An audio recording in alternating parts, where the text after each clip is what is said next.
I would like to start by thanking Dارالكلمة for inviting me and for organizing this event and for making this possible.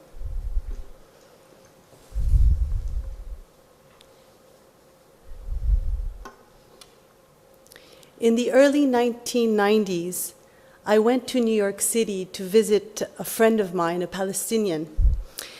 And there I met a Palestinian refugee from West Jerusalem. In conversation that day, he showed me a real estate advertisement in a magazine that featured upscale residential properties. At first glance, it looked like an ordinary advertisement. However, the absurd political reality became apparent after he explained to me that this was in fact his family's confiscated home that was on sale for an Israeli Jewish international clientele. This advertisement left a lasting impression on me. 10 years later, remembering this encounter I had in New York City, I began browsing Israeli real estate agency websites, wondering whether I would come across another advertisement like that again.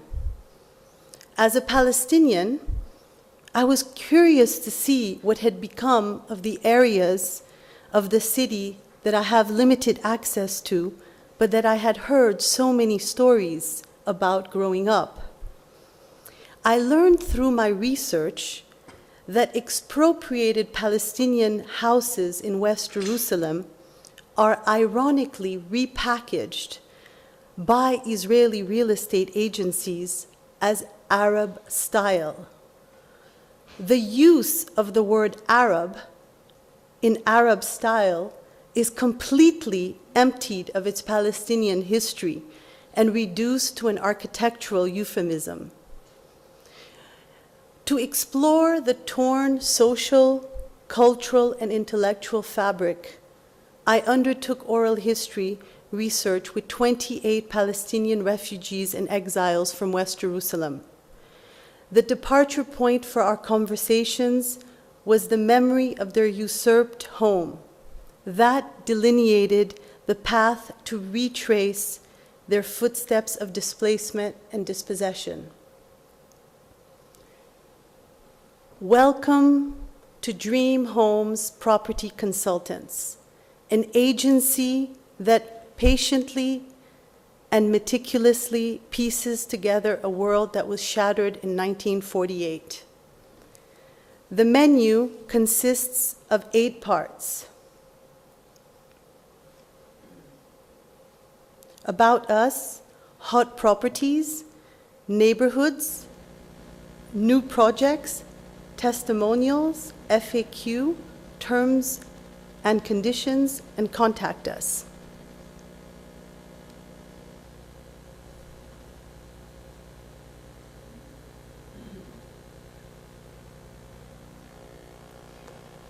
The work, as you can see in this page,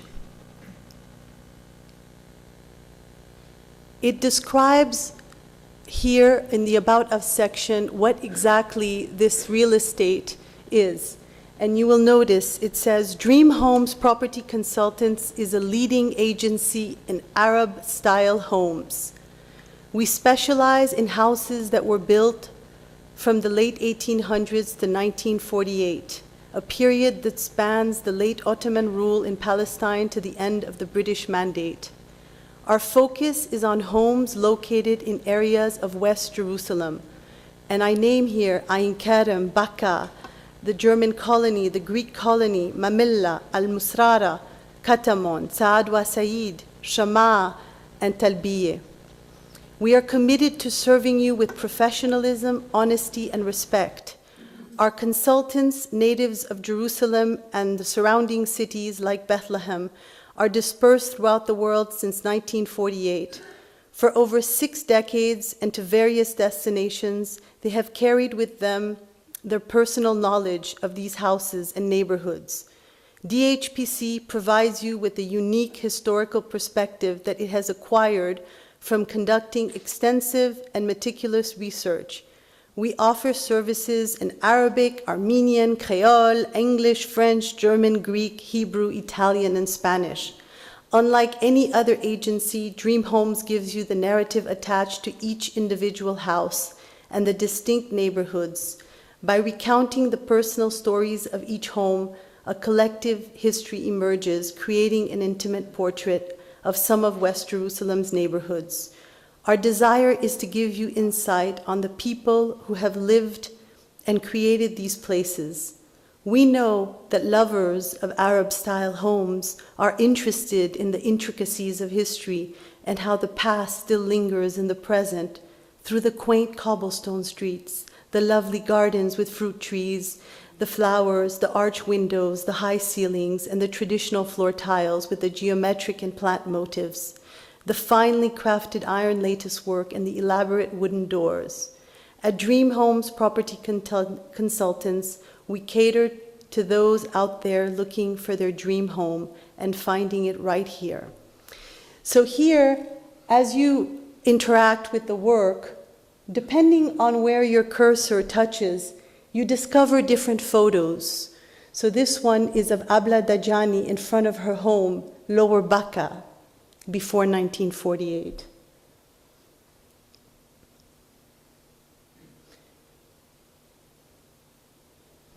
This is a portrait taken at Dar Théodorie on the occasion of René Théodorie's baptism in 1931.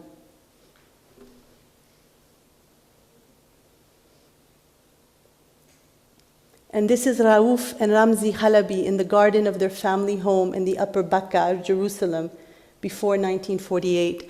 So basically, depending on where you place your cursor, you will discover something new. So the work requires your attention. The work requires for you to explore it step by step. Now, if you go into the hot properties section, what I became interested in, there are 18 homes so far featured under hot properties, and each of them are referred to by a tongue-in-cheek listing, such as classic Arab-style house. There's a lock-up-and-go Arab-style house, classic Arab-style house for lovers of peace. So basically what I've done is I've used the terminology Arab style, and now I filled it up with the history that it was stripped from. Here you have a house, enchanting Arab style house in a narrow alley, a rare find.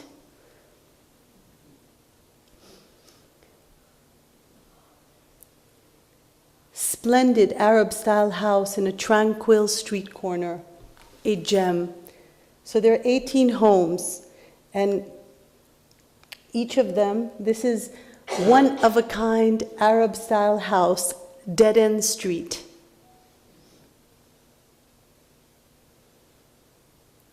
Lovely Arab-style house with a real old-world charm. So all these are located in different neighborhoods of what became West Jerusalem. This is beautiful Arab-style house, old and genuine.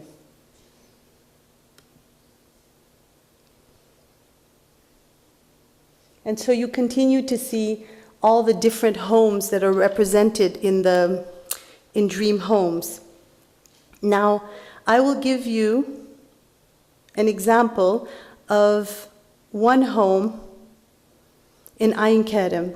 This is called one-of-a-kind Arab-style house, dead-end street.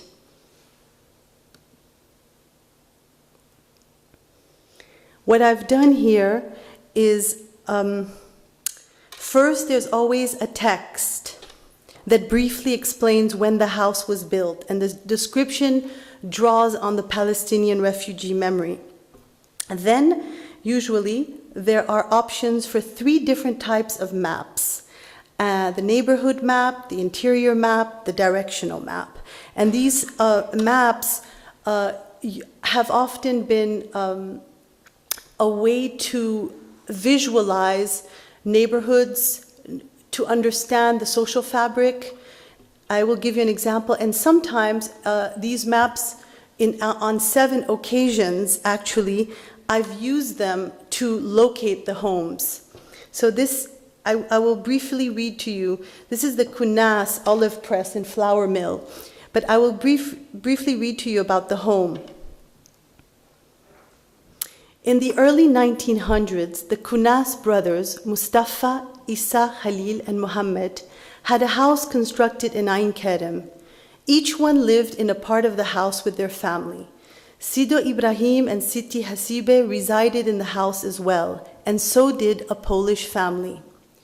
Mustafa and Fatima's children, Zaliha, Isaac, Ismail, Jamile, Omar, and Ali, were particularly close to the Polish family, as they were letting in an area of the house that was right next to theirs.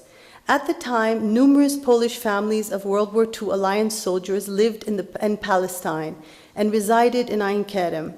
Their community was so large that they opened an all-girls school there that Palestinian girls also attended. All of Sido Ibrahim and Siti Hasibe's grandchildren were born in the family house except Omar, or as the Polish family called him, Omarish. Ishaq gave birth to Omarish as she was being rushed from Ain Kerem to a hospital in Jerusalem by an ambulance. The driver did not make it very far, as Ishaq went into labor shortly after leaving Dar Kunas. Omarish was born in the ambulance, which was parked at one of Ain Kerem's lawyers, or road curves. So often when in conversation, I use the small stories that were told to me in order to breathe life into the history of the homes. In the case of this house, in the directional map, the map is a mental map that allowed me to locate the home. But there was something also very important to note, that many of the Palestinians that live in Bethlehem are unable to go without a permit. So sometimes I had to go back and forth until I showed few photos until we were able to locate the right home. And in this case, it was a carving on, and I have put it here. You can see 2 lions. So it's a carving on the stone that confirmed to us that in fact we had located the right home. And of course, I'm unable to go into these homes, so all the photos are always taken from outside.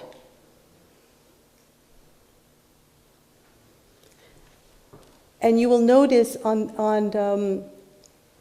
the other side, so your right-hand side, is an ad for the Kunas olive press and flour mill.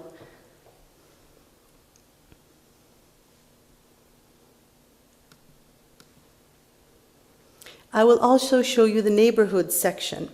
In the neighborhood section, you encounter the work in a different light.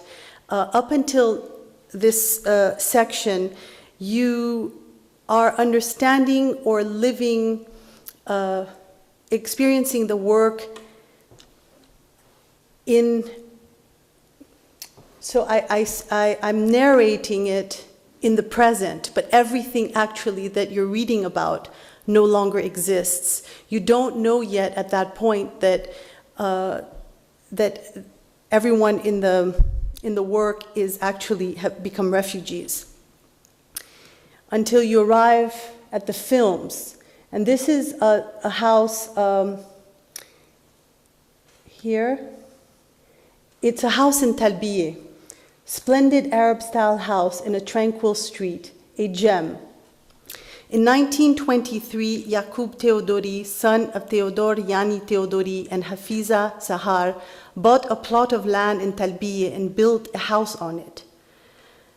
Construction completed in 1925, and Jacob, together with his parents and two brothers, Nasri and Jamil, moved into the house. In 1927, Jacob married Alice Mushabbek, and the bride moved into the Teodori house. Shortly after the wedding, Abu Jacob passed away and Jamil moved out, leaving Jacob and Alice, Nasri and his wife Juliette, and Yaqubas at the residence of the house. Abu Teddy and Teddy had 3 children, Teddy, Nadia, and Fuad. Unlike the common practice at the time of giving birth in the home, all 3 children were born at the government hospital in the Russian compound in Jerusalem. However, their cousin Renee, daughter of Ammo Nasri and Mart Ammo Juliette, were born in the family home in the middle of the night in 1931.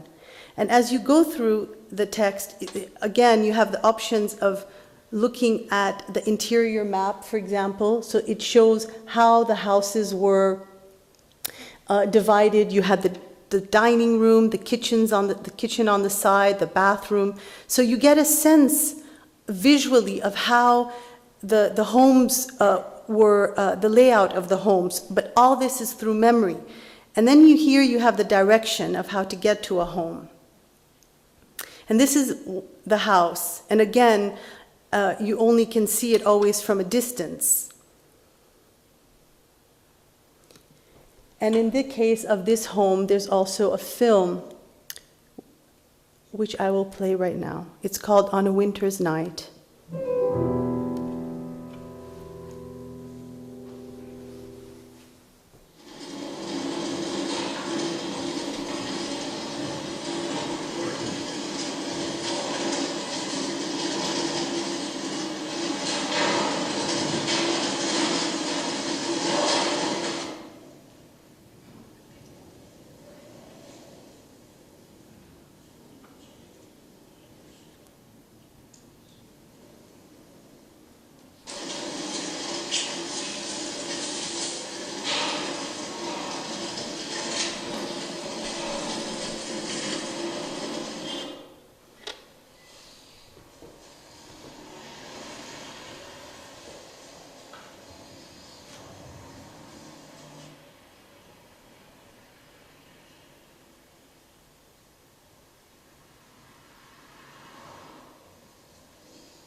هادي عتيقة كتير ما أظنش بين، مش واضحة كتير، فخلينا ننساها.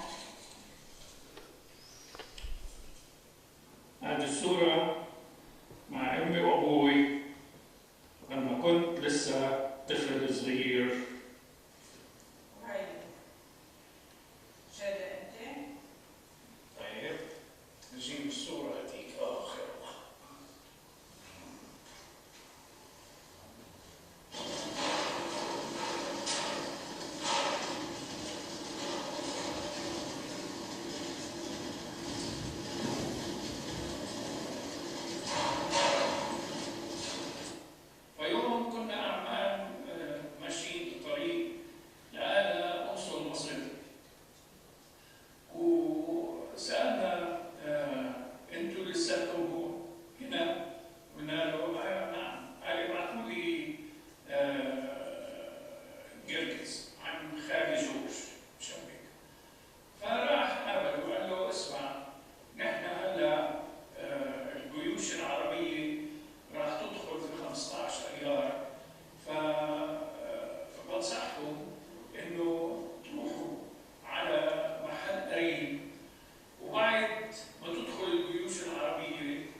المصري ريمي.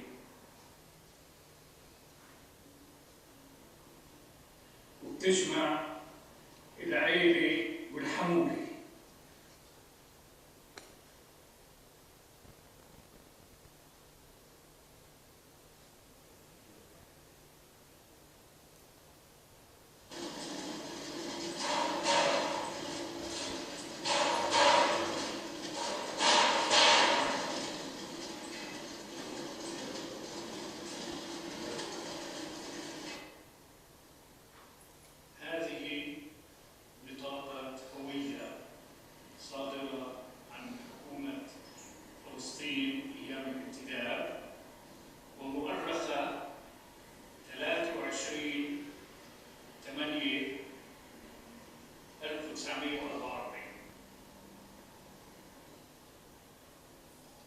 هادي أمي وخالي جورج، خالتي فيرجيني وخالتي إيفون.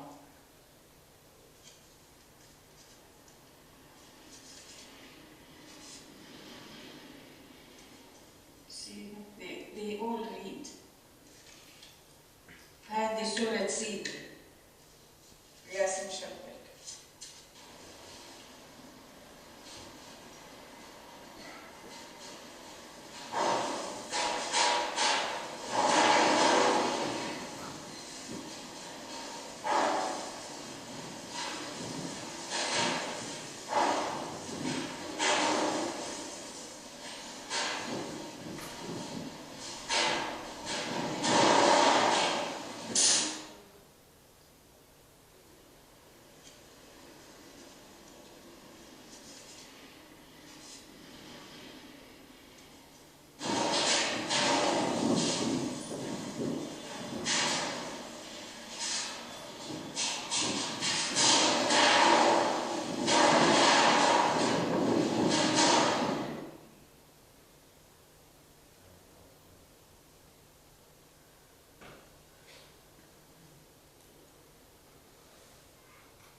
So this is how you continue to discover the work.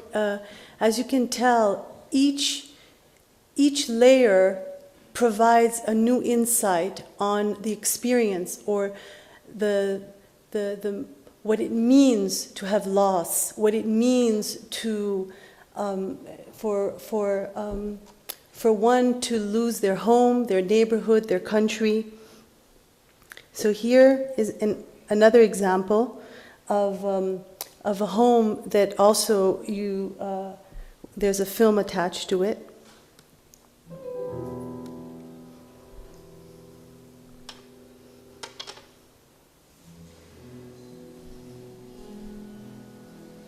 سنة 1947 بأواخر السنة بدأت مشاكل من اليهود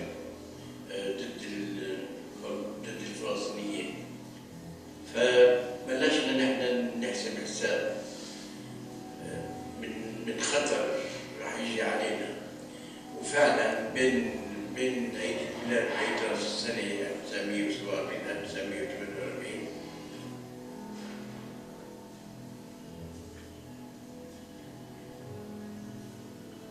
فعلا في يوم من الأيام يجوا الساعة 10 بالليل عصابات اليهود نزلوا منطقة رئيس، ونحن نزل من مقابل كان بيتنا كتير قريب، اضطرينا نهاجر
ما حد بعرفها، لحديت بعد سنتين أو 3 سنين نعرف فلان راح على عمان وناس راحوا على لندن. واحدة من خالاتي راحت على بيت تحم والثانية ما عرفناش، يعني تعرفنا بعدين إنه راحت على لبنان، فتوهنا بعض لحد ما التقينا بعدين.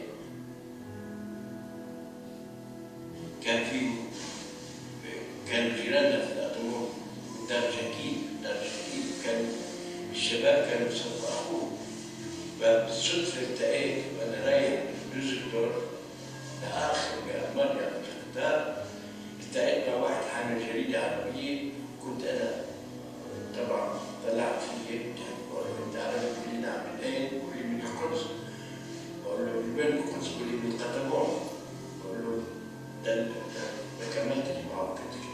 قلت له بتعرف واحد اسمه جاك شكيب؟ قال لي أنا جاك شكيب. سألني عن أخوي وأنا سألته صرنا نعرف شوي بعض.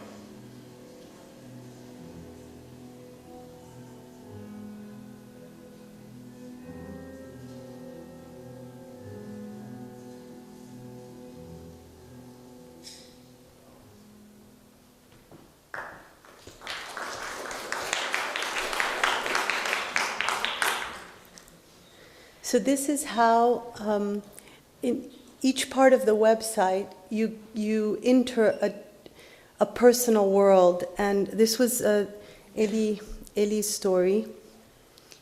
I will show you a different section. This is a section called New Projects. And it's still under construction. It's called the Reading Room. And we're in the process of gathering a list of photographers, architects, writers, historians, artists, intellectuals who were born or raised or lived in these different areas of what is West Jerusalem. So in Talbiya, you see A'Sa'id, for example. In Katamon, you see Khalil Sakakini, Karime Aboud had once lived there. So this is still, as I've explained, as a project that continues to grow and to expand. There's a part called testimonials. Testimonials, earlier on I explained how I started to look at Israeli real estate agencies and studying them. And since I'm unable to go into these homes, I was able to see inside some of them through these agencies, Israeli agencies. So I created a collage with Palestinian albums, photo albums, and the interior of these homes. So you can see here, this is another aspect of the work which I will explain at a different moment.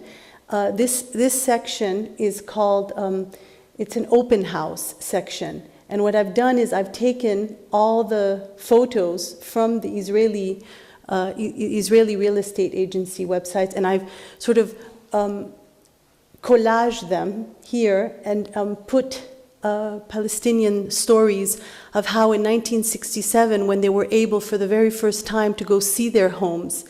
And here I will read Yaqub Rock. He says, "When I went to our house, I came to the room where was living a Moroccan Jew, and he told me, 'I'm sorry, you don't have to be angry with me because I'm not the one who took the house or want to live in it, but the government brought me here and gave me the house. This Moroccan with his wife and children were living and sleeping in my parents' bedroom. The rest of the house was turned into apartments.'" So this section of Dream Homes is about chronicling the first moments, the Palestinians who finally had a chance to go see their homes for the first time, how they discovered or encountered the home.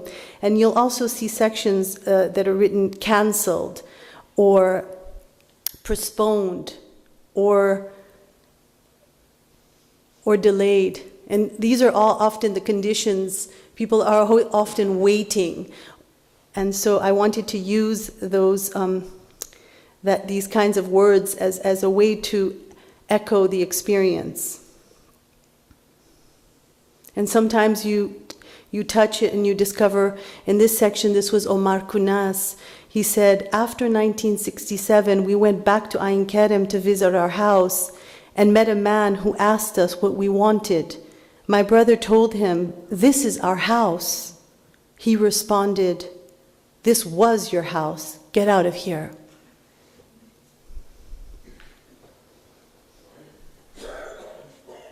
Cancelled.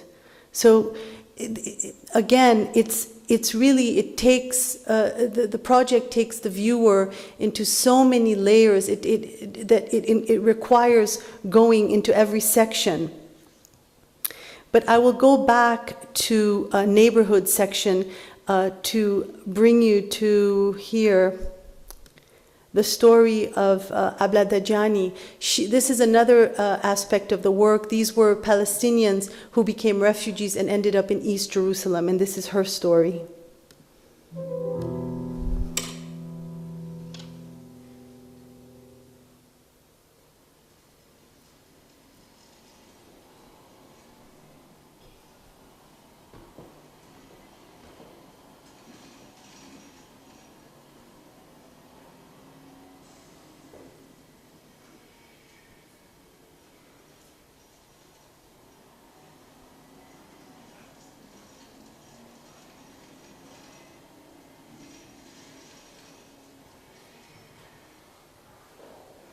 هلا لما ليش الناس خبط؟ ليش تركنا بيوتنا احنا؟ هلا احنا بدنا نحكي هلا كيف صار الحوادث اللي صار، احنا ما بنمنع حرب، لانه الحرب بيكون بين جيش وجيش، بس هو ما صار حرب، هو صار بين شعب مسلح وشعب آمن سالم بدون سلاح. طيب هلا لما الجيش البريطاني الانتداب البريطاني ترك فلسطين، أعطى كل سلاح وكل شيء عنده لليهود، حتى الكامب اللي كانوا يسكنوا فيهم أعطوهم لليهود. الدبابات، الطيارات، السلاح الأوتوماتيكي، القنابل، كله لليهود. إيش كمان أنا نسيت؟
هذه صورتي،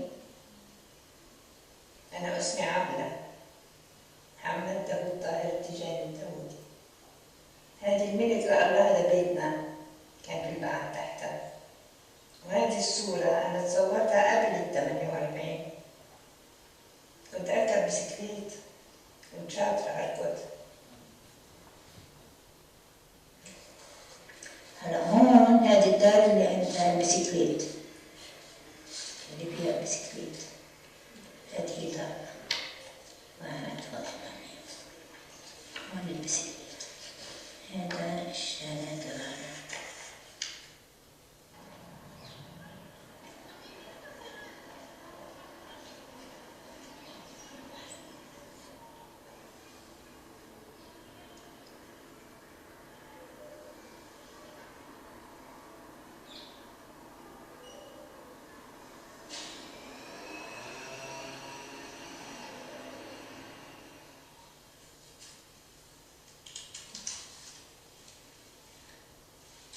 صورة قدام بيتنا بالضبط برضه. أختي اسمها عنبرة، ووليد أخوي الصغير أصغر من عنبرة، وهذه أختي ليلى. ليلى اللي هي أكبر من عنبرة. هذا بيتنا، قاعدين على الدرجة، إحنا مبسوطين ناكل كلنا خبز وجبنة. كانوا يتعصروا وصورتها، كانوا مبسوطين.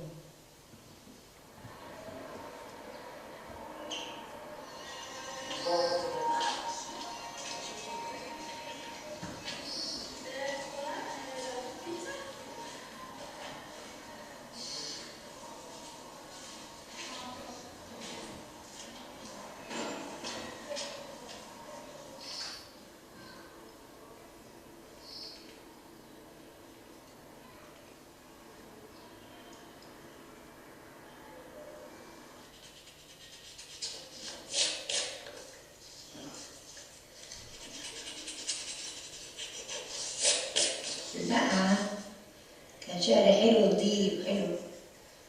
هون كان في دار براد، وهون كان في دار التجاري.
اليوم اللي بيروح ما بيجي زيه، سبحان الله.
So I will conclude with one last film that I wanted to share.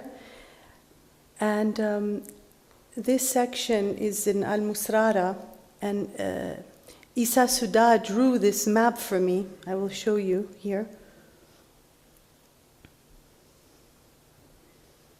As you can tell, this is a very detailed map, and he had a very detailed recollection of his neighborhood, and you can tell here how many his neighbors, the shops, everyone who lived in his neighborhood. After Isa drew this map for me, I will show you. He gave me the name of 15 commercial spaces that existed in his neighborhood. And I began thinking, well, how do I bring form to a place that no longer is? And I started to do imaginary advertisements. And these, you can tell, are all based on stories he told me. So you learn about the laundry, Mubarak Laundry, Nazal Shoemaker. And all of these are places that once existed, and since 1948, people have been dispossessed. And now I have the names of 49 commercial spaces, and this is a work in progress, so I'm continuing to work on the advertisements. You see the photography studio, the barber shop.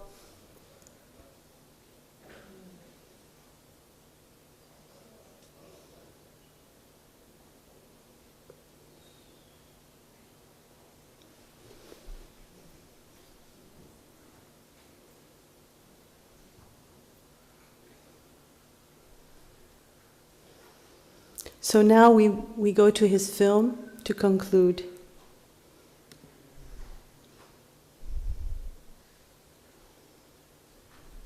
This is the home.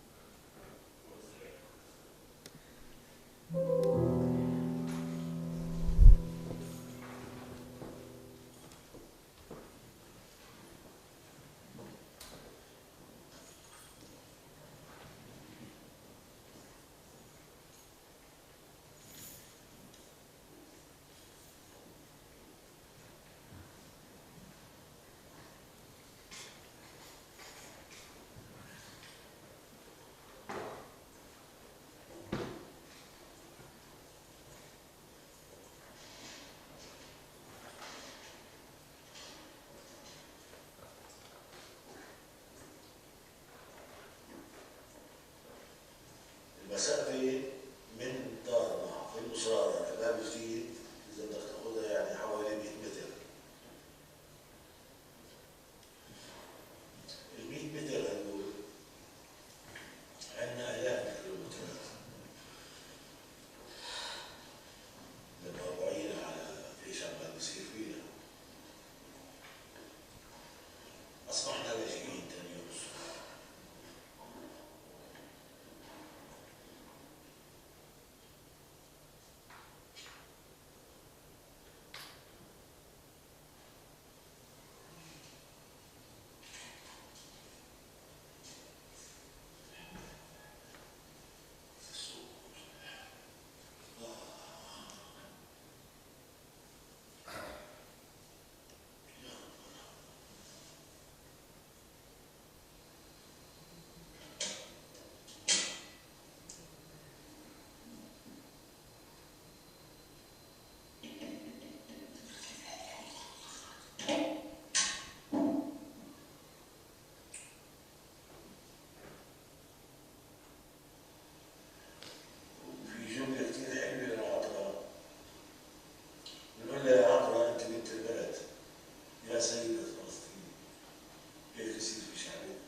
الصورة أخذت بعد توقيع يمني بين اليهود والجيش الأردني ووراء كنيسة النوتردام، وبيناتنا كانت نوع من السلاح، يعني ممنوع حدا يدخل ولا حتى من الطرف الأول ولا الثاني.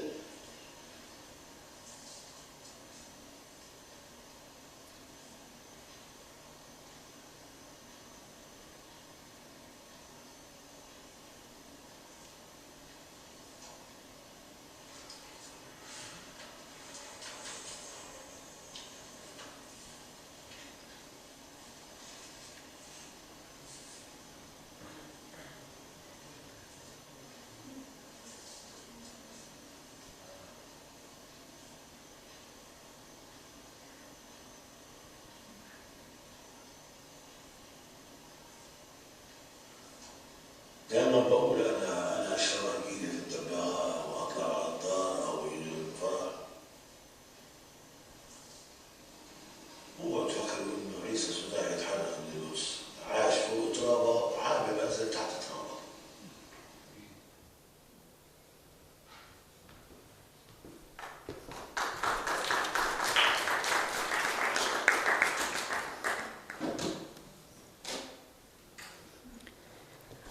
Thank you very much.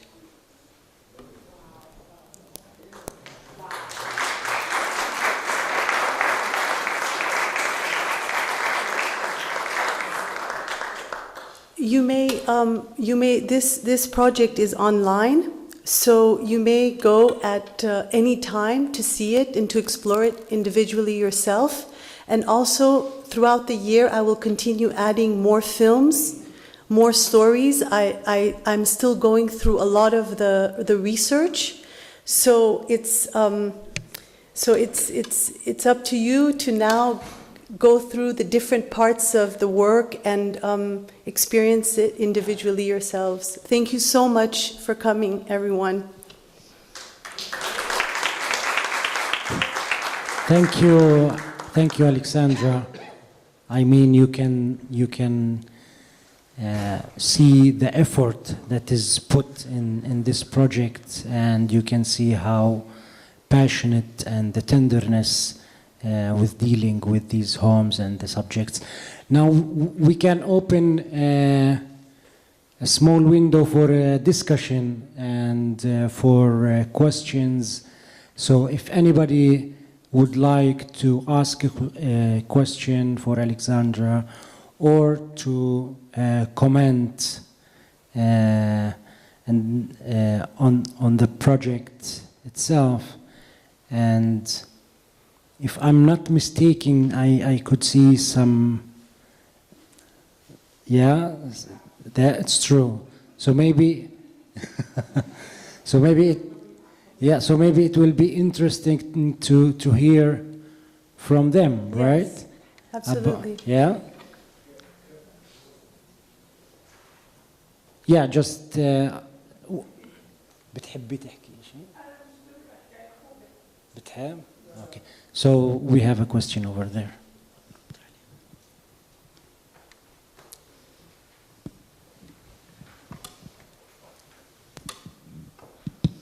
I'm going to have to address you in English. My Arabic is very bad. I thought this was an extraordinary project. When you started, I assumed that one of your points of view was going to be satiric. You were taking a real estate advertisement and you were twisting it around, and instantly the perspective became highly ironic, almost sardonic. But then as we moved into the material, it reached completely different kinds of moods, deeply, poignantly nostalgic. I'm wondering, is there satire in your conception, or is it merely there as a suggestion and that you want to move on to a much richer, kind of mnemonic, nostalgic, memory collecting exercise? Thank you for your question. When I began the project, I had no idea what I would discover. I began the project, as I said earlier, that I had seen an advertisement and I hadn't realized how these homes were being sold in the Israeli real estate advertisements. So once I was able to study the language and the way in which these homes were being represented, I sort of put away that part.